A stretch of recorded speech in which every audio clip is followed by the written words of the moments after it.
हमारी संस्कृति, हमारे संस्कार सदा रहें हमारे साथ। सब्सक्राइब करें तिलक। इसलिए महाराज उग्रसेन ने मुझे आपकी सेवा में यह प्रार्थना करने के लिए भेजा है कि इस धर्म युद्ध में आप हमारी सहायता कीजिए, क्योंकि संकट में घिरे पड़ोसी राज्य की रक्षा करना परम धर्म माना जाता है। मेरी तो आपसे यही प्रार्थना है महाराज, इस विषय पर विचार करने में कोई जल्दबाजी नहीं करनी चाहिए।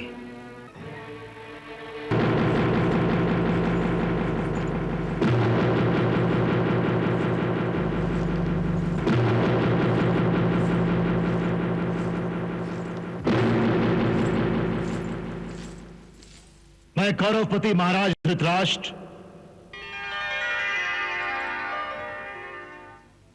परम पूज्य भीष्म पितामह,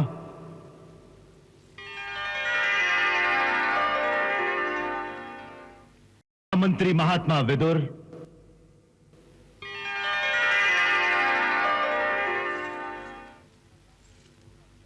धनुर्सम्राट गुरु द्रोणाचार्य,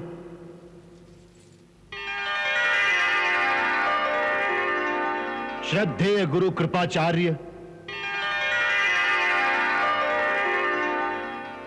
और कौरव नरेश के अन्य मंत्रियों, सेना नायकों और समस्त सभासदों से प्रार्थना करता हूं कि वो मेरे स्वामी मथुरा नरेश महाराज उग्रसेन की ओर से अभिवादन स्वीकार करें। अक्रूर जी, आपका इस सभा में स्वागत है। आसन ग्रहण करें। महाराज, इस अनुग्रह के लिए बहुत बहुत धन्यवाद, किंतु क्षमा करें महाराज, इस समय मैं आसन नहीं ग्रहण कर सकता। क्यों? क्योंकि महाराज, इस समय मैं आपसे कुछ मांगने आया हूं और मांगने वाला अपने दाता के सामने आसन पर नहीं बैठ सकता। हम आपकी वाक पटुता से प्रसन्न हुए। कहिए, आपके यहां पधारने का क्या कारण है? महाराज, मैंने कहा ना कि मैं कुछ मांगने आया हूं। क्या मांगने आए हैं? सहायता।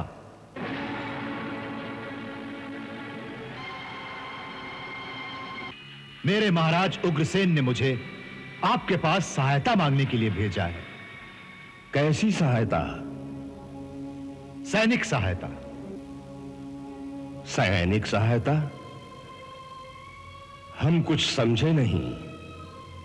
महाराज, इस समय मथुरा पर एक भीषण संकट मंडरा रहा है। मगध नरेश जरासंध एक विशाल सेना के साथ मथुरा की ओर बढ़ रहा है। वो मथुरा का विनाश करना चाहता है। उसने प्रतिज्ञा की है कि वो मथुरा में बूढ़े, बच्चे, स्त्री, पुरुष, किसी भी प्राणी को जीवित नहीं रहने देगा।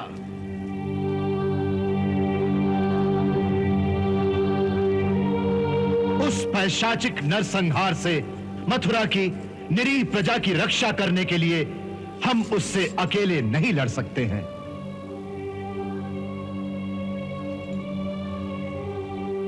इसलिए महाराज उग्रसेन ने मुझे आपकी सेवा में यह प्रार्थना करने के लिए भेजा है कि इस धर्म युद्ध में आप हमारी सहायता कीजिए, क्योंकि संकट में घिरे पड़ोसी राज्य की रक्षा करना परम धर्म माना जाता है।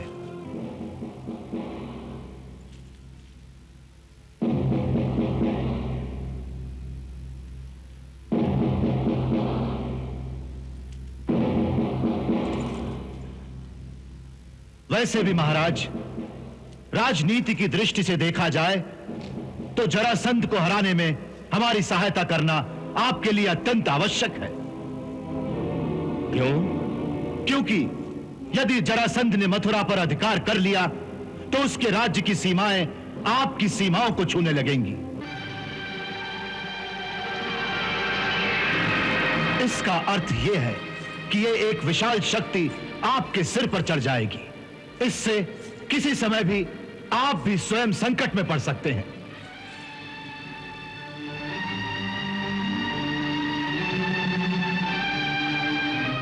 इसलिए राजनीति यही कहती है कि शक्तिशाली शत्रु को अपने राज्य की सीमा से बहुत दूर रखना चाहिए।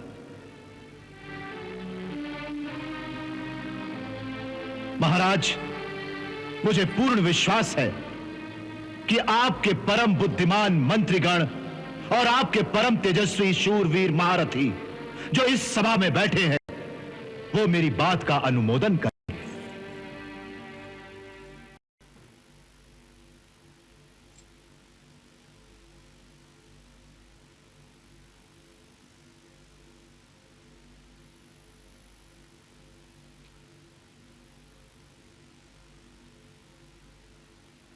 सेनापति अक्रूर, हम आपकी वाणी से प्रभावित हुए और परिस्थिति की गंभीरता को भी हम समझ गए हैं। इस विषय में सबसे पहले हम तातश्री का मत जानना चाहते हैं।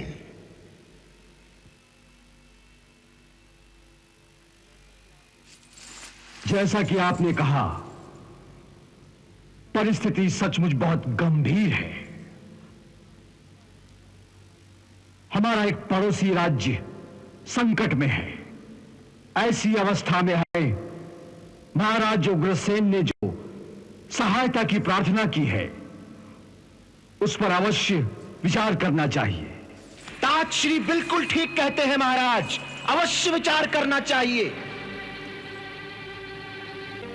यह विषय इतना गंभीर है कि इसके हर पहलू पर सोच विचार कर ही हमें कोई निर्णय लेना चाहिए।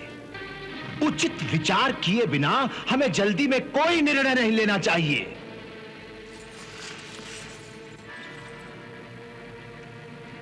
सेनापति अक्रूर ने तो हमें केवल एक ही धर्म समझाने की कोशिश की है, पड़ोसी राज्य का धर्म। परंतु हमें तो यह भी देखना पड़ेगा कि हमारे और भी क्या धर्म हैं, जैसे आत्मरक्षा का धर्म।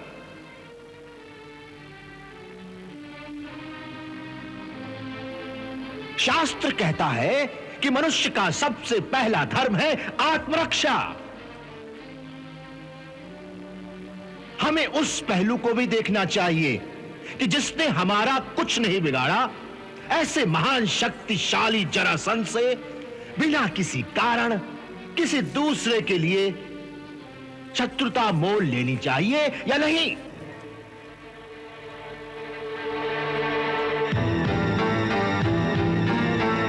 महाराज, राजनीति तो यह भी कहती है कि शक्तिशाली से मित्रता रखो, मित्रता।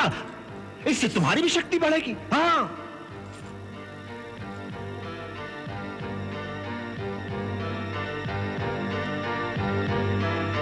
मेरी तो आपसे यही प्रार्थना है महाराज, इस विषय पर विचार करने में कोई जल्दबाजी नहीं करनी चाहिए।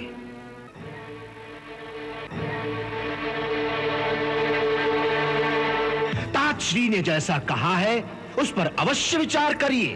हां,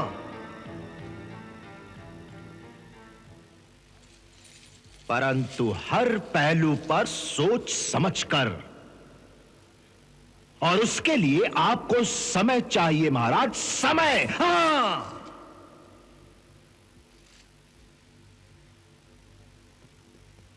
कुमार शकुनी ठीक कहते हैं।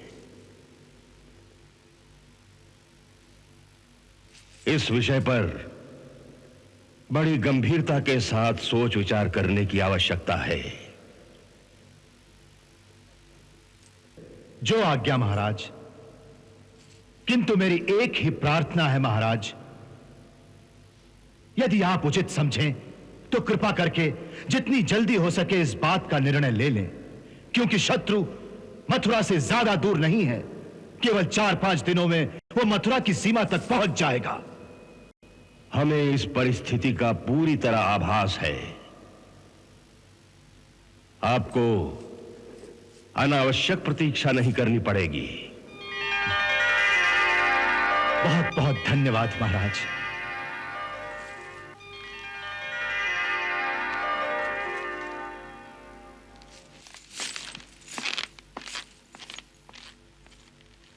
जीजा श्री, जो बात मैं आपसे कह रहा हूं वो आपके हित में है। आप उस दासी पुत्र विदुर की बातों में मत आइए। जो राजनीति वो आपको सिखा रहा है वो कदाचित आपके हित में नहीं है। क्या ये हमारे हित में नहीं है कि जरासंध से टक्कर लेने में हमें मथुरा वालों की सहायता करनी चाहिए? क्योंकि यदि जरासंध ने मथुरा पर अधिकार कर लिया तो उसका हस्तिनापुर तक पहुंचना आसान हो जाएगा। नहीं शकुनी, नहीं। अक्रूर की बात में बहुत दम है कि एक शक्तिशाली शत्रु को हमेशा अपने राज्य की सीमा से दूर ही रखना चाहिए। उसकी बात में बहुत दम है जीजाश्री, बहुत दम है। परंतु जरासंध हमारा शत्रु है, ये आपने कैसे मान लिया? जीजाश्री, जो बात मैं आपसे कह रहा हूं शायद वो आपको ठीक ना लगे, परंतु मैं जो कह रहा हूं बहुत दूर की सोच कर कह रहा हूं। हां, अरे मैं तो उस दिन की सोच रहा हूं जिस दिन कौरव वंश के सारे राजकुमार बड़े हो जाएंगे। उस दिन ये प्रश्न अवश्य उठेगा कि आपके बाद इस राज्य का उत्तराधिकारी कौन होगा। तब आप किसे युवराज घोषित करेंगे जीजाश्री? किसे युवराज घोषित करेंगे? अपने पुत्र दुर्योधन को या पांडु पुत्र युधिष्ठिर को? उस समय मथुरा के सारे यादव अपनी कुंती के पुत्रों का अधिकार मांगने के लिए आपके सामने खड़े हो जाएंगे। इसलिए मैं कहता हूं जीजाश्री कि जरासंध के हाथों मथुरा की शक्ति का नाश होता है तो हो जाने दीजिए, यह हमारे हित में है। ना बजेगा बांस और ना बजेगी बांसुरी। फिर देखेंगे कि कुंती किसके बलबूते पर आपसे अपने पुत्रों का अधिकार मांगती है। हाँ, प्रजा के बलबूते पर। प्रजा जानती है कि युधिष्ठिर दुर्योधन से बड़ा है। अरे यही तो दुर्भाग्य है गांधारी, यही दुर्भाग्य है। दुर्भाग्य तो है। मैंने भी बहुत चाहा था कि यदि नयनहीन होने के कारण मेरे पति को यह राज्य नहीं मिला तो कम से कम नई पीढ़ी का ज्येष्ठ राजकुमार मेरी कोख से जन्म ले, ताकि बड़ा होने के नाते इस राज्य पर उसका अधिकार माना जाए।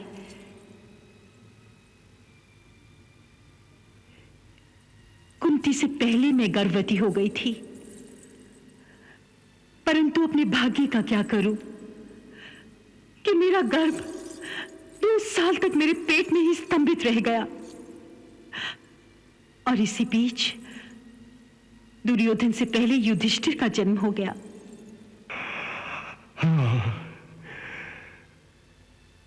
सचमुच ये कितना बड़ा दुर्भाग्य है। सो जब भाग्य में ही नहीं लिखा है तो उसे चुपचाप सह लेना चाहिए।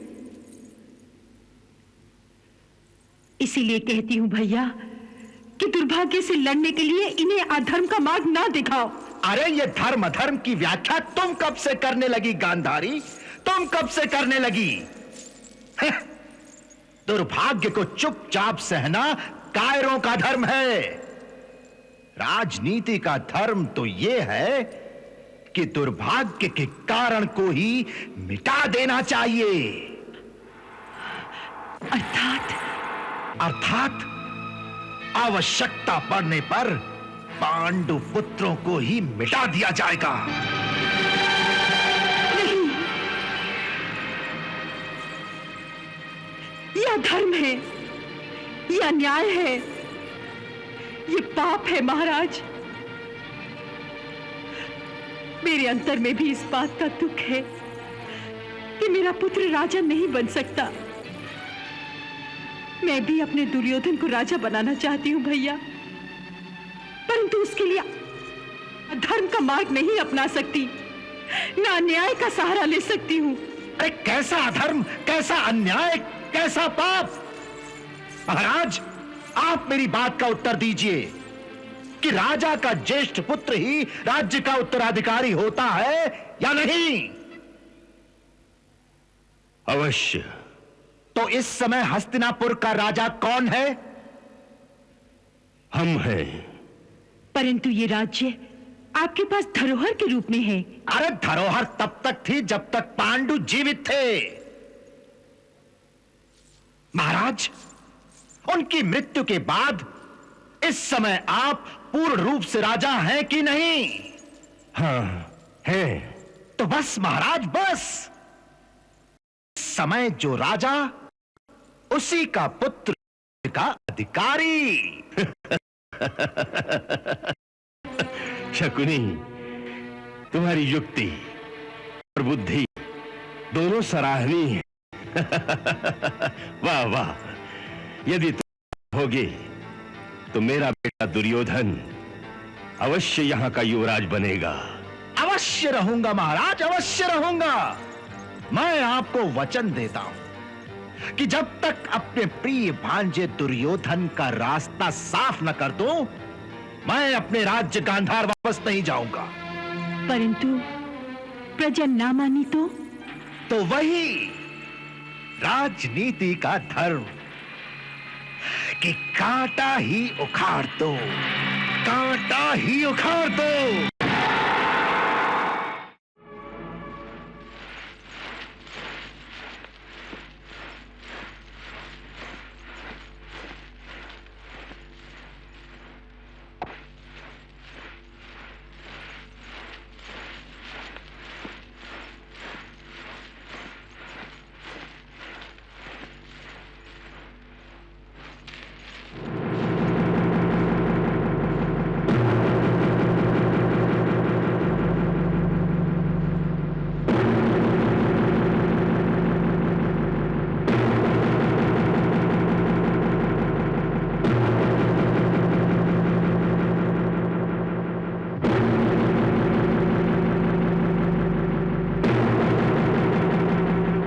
हस्तिनापुर नरेश, कौरवपति महाराज धृतराष्ट्र के चरणों में शौफलक पुत्र अक्रूर का प्रणाम स्वीकार हो। आइए महारथी अक्रूर, आसन ग्रहण कीजिए। एक याचक को भी आप आसन प्रदान करते हैं? यह तो आपके हृदय की उदारता का ही सूचक है महाराज। परंतु मांगने वाले के लिए आसन से अधिक महत्व इस बात का है कि उसकी मांग को पूरा कर दिया जाए। और आपकी उदारता से मुझे यही आशा है कि जिस सहायता की याचना मैंने की है, आप अवश्य उस सहायता का आश्वासन मेरी झोली में डाल देंगे। आपके श्रीमुख से इसी आश्वासन को सुनने की आशा लिए मैं आपकी सेवा में खड़ा हूं महाराज।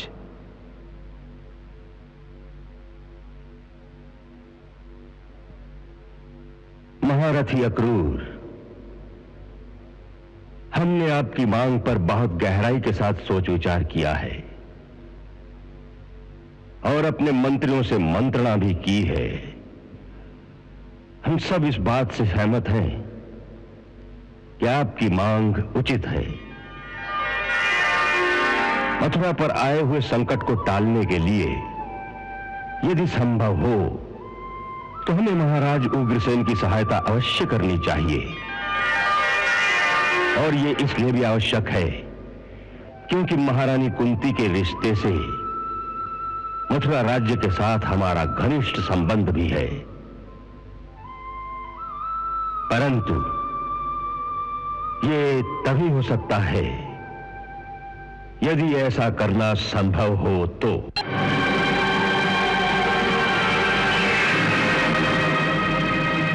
ये कितना बड़ा दुर्भाग्य है कि आज हमारे लिए ऐसा करना संभव नहीं है, क्योंकि मथुरा राज्य की तरह हस्तिनापुर पर भी एक संकट है। अंतर केवल इतना ही है कि आपका संकट तो प्रत्यक्ष है, जो सबको दिखाई देता है, परंतु हमारा संकट अप्रत्यक्ष है, जिसे कोई बाहर वाला नहीं देख सकता, परंतु मैं देख सकता हूं।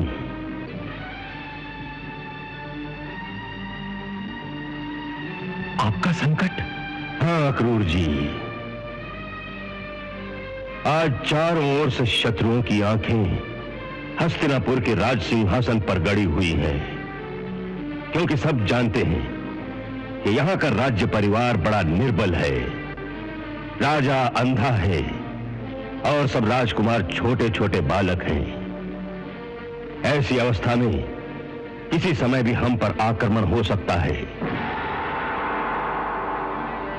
ऐसी परिस्थिति में यदि हमने अपनी सेना मथुरा की सहायता के लिए भेज दी तो उसका अर्थ होगा स्वयं मृत्यु को बुलावा देना। और मथुरा की रक्षा करने के लिए हम हस्तिनापुर को संकट में नहीं डाल सकते।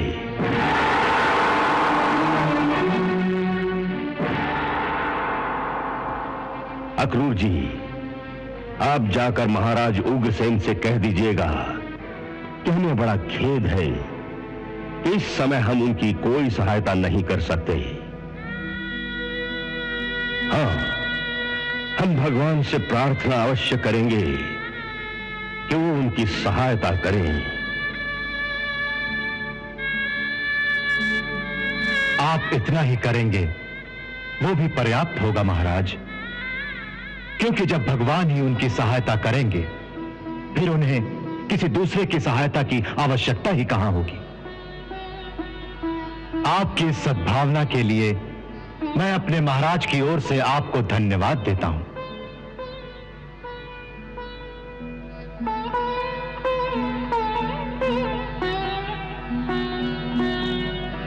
अच्छा अक्रूर जी,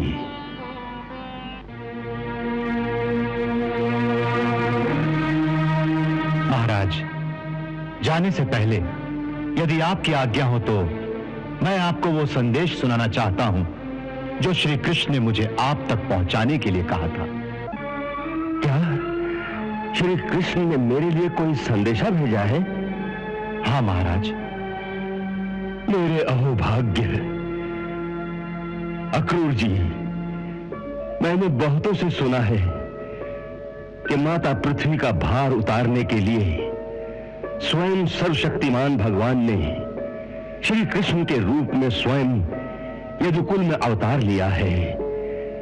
क्या यह सत्य है? आपने सत्य ही सुना है महाराज। दुष्टों का नाश करने के लिए भगवान श्री कृष्ण स्वयं गोलोक से धरती पर पधारे हैं।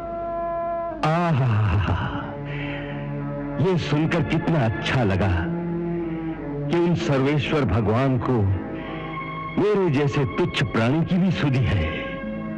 महाराज, उनको तो सबकी सुधि रहती है। उनके लिए तो तुच्छ और महान सभी एक समान हैं। अच्छे बुरे सभी उनके बालक हैं। सबके प्रति उनकी समदृष्टि रहती है। तभी तो वो भगवान है। कहिए, उनका मेरे लिए क्या आदेश है? जो उन्होंने कहा था वो संदेश मैं आपको अक्षरशः सुनाता हूं। सुनाइए।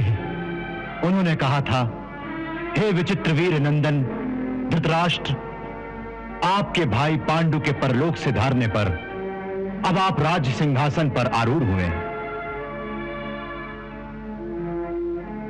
इसलिए आपका कर्तव्य है कि कुरुवंश की उज्जवल कीर्ति को और भी बढ़ाइए। अपने धर्म से पृथ्वी का पालन कीजिए, अपने सद्व्यवहार से प्रजा को प्रसन्न रखिए और अपने स्वजनों के साथ समान का बर्ताव कीजिए। ऐसा करने से आपको लोक में यश और परलोक में सद्गति प्राप्त होगी। यदि आप इसके विपरीत आचरण करेंगे तो इस लोक में आपकी निंदा होगी और मरने के बाद आपको नरक में जाना पड़ेगा।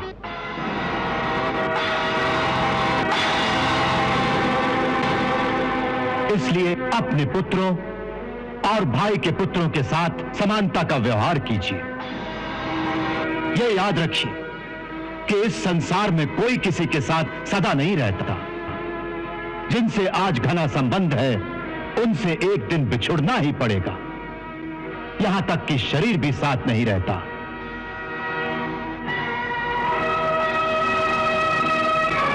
जीव अकेला ही पैदा होता है और मरकर अकेला ही जाता है। अपनी करनी धरनी का, अपने पाप पुण्य का फल वो अकेला ही भुगतता है। मूर्ख जीव जिनको अपना समझकर उनके लिए अधर्म करके उनको पालता पोसता है, वही पुत्र, धन और उसके अपने प्राण भी उस जीव को अकृतार्थ होकर छोड़ जाते हैं और स्वयं अपने पापों की गठरी सिर पर लाद कर अकेला ही घोर नरक में चला जाता है। इसलिए अपने चित्त को रोकिए और ममता के वश में आकर किसी के साथ पक्षपात मत कीजिए। आप तो ज्ञानी हैं, समर्थ हैं, इसलिए समत्व में स्थित हो जाइए और अपनी आत्मा में ध्यान करके इस संसार की ओर से शांत हो जाइए। इसी में आपका कल्याण है महाराज।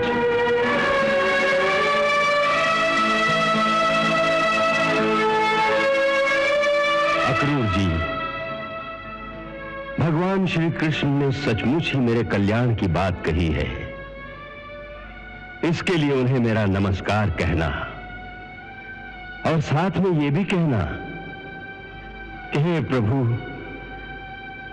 मैं अपने चित्त की चंचलता का क्या करूं कि मेरा हृदय अपने पुत्रों के मोह के कारण इतना विषम हो गया है कि इसमें श्री कृष्ण का उपदेश उतनी ही देर ठहर पाया है जितनी देर आकाश में बिजली की चमक ठहरती है। जिस प्रकार आकाश में क्षण भर को बिजली चमकती है और दूसरे ही क्षण फिर अंधकार छा जाता है, उसी प्रकार मेरा मन दूसरे ही क्षण फिर से पुत्रों के मोह के सागर में डूब जाता है। हो सकता है ये कोई विधि का विधान हो। कदाचित भाग्य को बदलना मनुष्य के वश में नहीं है, ये भी तो उन्हीं के वश में है। तो उनसे कहना कि जो कुछ हो रहा है और जो कुछ होने वाला है वो सब तुम्हारी ही इच्छा से तो हो रहा है, फिर वो किसी मनुष्य पर दोष क्यों लगाते हैं? भगवान, तुम समर्थ हो, बदलना ही चाहते हो तो विधि के विधान को ही बदल दो। मैं विधि का विधान बदल दूं और वो स्वयं कुछ पुरुषार्थ नहीं करेंगे? वाह, देखा अक्रूर जी, मनुष्य का अहंकार कितना प्रबल होता है कि यदि स्वयं भगवान भी उसे उपदेश दें तो भी उस पर कोई असर नहीं होता। वास्तव में ये अहंकार ही मनुष्य का सबसे बड़ा शत्रु है, क्योंकि जब तक वो अहंकार की सीमा को पार नहीं करता वो भक्ति के क्षेत्र में प्रवेश नहीं कर सकता, और जब तक भक्ति नहीं तब तक भगवान की बात कौन सुनेगा? वैसे भी कौरव वंश का जो विनाश विधिना ने उनके भाग्य में लिख रखा है उसे कौन रोक सकता है?